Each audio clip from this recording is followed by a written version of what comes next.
vais vous présenter rapidement mon parcours. Donc, j'ai eu mon diplôme en 1998 au Danemark. Je suis arrivé en 2000 en France où j'ai été intégré au restaurant du Sénat tout de suite, où j'ai travaillé jusqu'à 2007. En 2007, on avait acheté le restaurant au Petit Marguerite que j'ai dirigé et développé pendant toute la période jusqu'à 2013.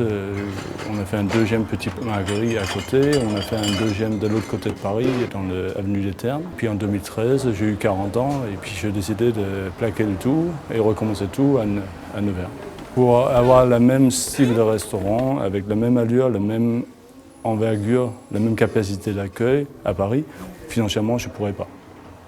Donc on a choisi ici, on avait acheté une maison de campagne près de Nevers.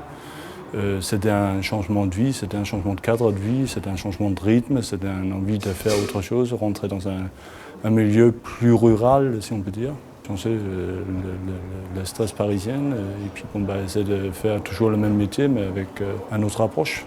On a acheté une brasserie qui était quelque peu délaissée depuis des années. On a remis ça au bout du jour comme on avait fait avec les deux autres restaurants à Paris. On a essayé de changer de la clientèle. On a voulu chercher une clientèle chic qui aimait l'ambiance un peu parisienne, les brasseries parisiennes de luxe. On a voulu créer quelque chose qui n'existait pas forcément dans la Nièvre et puis pas sur Nevers en tout cas. Ici, il y a tout à faire et tout à prendre. À partir du moment où on veut innover et puis relever un défi, quoi. Parce que bon, on est arrivé en 2013. En 2014, on a réussi à acheter un deuxième truc, une deuxième unité, un deuxième restaurant, donc, qui marche très bien aussi. Donc, c'est pas très compliqué à s'implanter. C'est un peu difficile au départ à aborder le Nivernais. Il est un peu enfermé. Mais une fois on rentre dans le cœur, c'est quand même des gens vachement chaleureux et puis on a su bien s'intégrer, je pense, donc bien se faire accepter.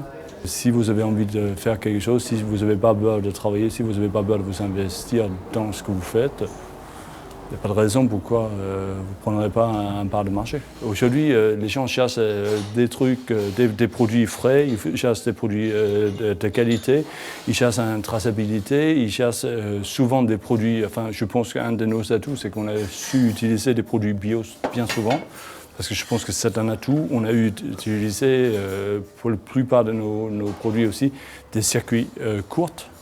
Donc on ne va pas chercher quelque chose très loin de là, alors que les pommes de terre ils poussent à côté, quoi. Les bœufs ils broutent pas très loin, donc c'est juste une question de raisonner correctement avant de commencer.